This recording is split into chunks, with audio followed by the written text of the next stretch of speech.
Bienvenue à tous sur notre chaîne YouTube. Aujourd'hui, nous allons aborder un sujet intriguant, les souteneurs japonais et leur sombre business autour des fantasmes érotiques.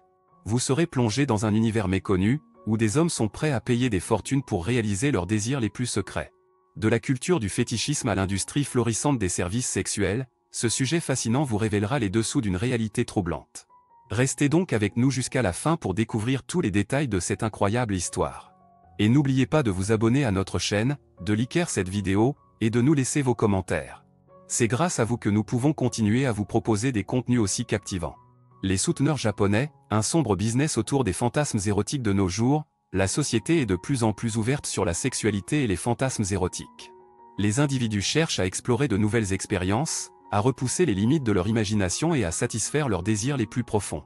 Cependant, cette quête de plaisir peut parfois mener à des situations sombres et dangereuses, notamment lorsqu'il s'agit de l'industrie des souteneurs japonais. Au Japon, les souteneurs sont des individus qui facilitent la réalisation des fantasmes érotiques de leurs clients moyennant finance. Ils se positionnent comme des intermédiaires entre les fantasmes des individus et les professionnels du plaisir, offrant ainsi un large éventail de services à des prix exorbitants. Ce business illégal et clandestin est souvent dissimulé derrière des façades légales, comme des clubs de karaoké, des bars à hôtesses ou des salons de massage.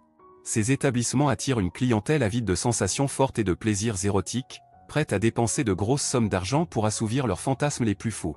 Les souteneurs japonais sont des experts dans l'art de la séduction et savent comment manipuler les désirs de leurs clients. Ils mettent en place des stratégies bien rodées pour attirer leur attention, les convaincre de dépenser toujours plus et les garder captifs de ce sombre business. Les fantasmes érotiques peuvent aller de simples jeux de rôle à des désirs plus excentriques et controversés. Les souteneurs japonais sont prêts à tout pour satisfaire ces demandes, même les plus extrêmes. Ils ont un réseau étendu de contacts, allant des prostituées aux acteurs porno, en passant par les maîtres du bondage et les spécialistes du fétichisme. Malheureusement, cette industrie ne se limite pas seulement à l'exploitation de fantasmes consentis. De nombreux cas de viol, de proxénétisme et d'abus sexuels ont été signalés. Les souteneurs japonais, poussés par l'appât du gain, n'hésitent pas à franchir les limites de la légalité, exploitant ainsi la vulnérabilité de certaines personnes. La société japonaise est souvent critiquée pour son attitude ambiguë envers la sexualité. D'un côté, elle est réputée pour ses inventions coquines et ses multiples gadgets érotiques.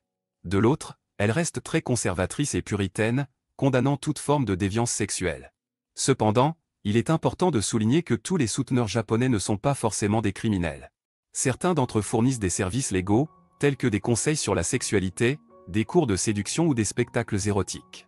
Toutefois, il est difficile de séparer le bon grain de l'ivraie dans ce sombre business où règne l'ombre de la criminalité. En conclusion, les souteneurs japonais représentent un sombre business qui gravite autour des fantasmes érotiques. Malgré les risques et les dérives que cette industrie peut engendrer, elle trouve toujours une clientèle prête à payer le prix fort pour réaliser ses désirs les plus intimes. Il est important de faire preuve de prudence et de vigilance face à ce monde clandestin, afin de ne pas tomber dans les pièges de ces manipulateurs de fantasmes.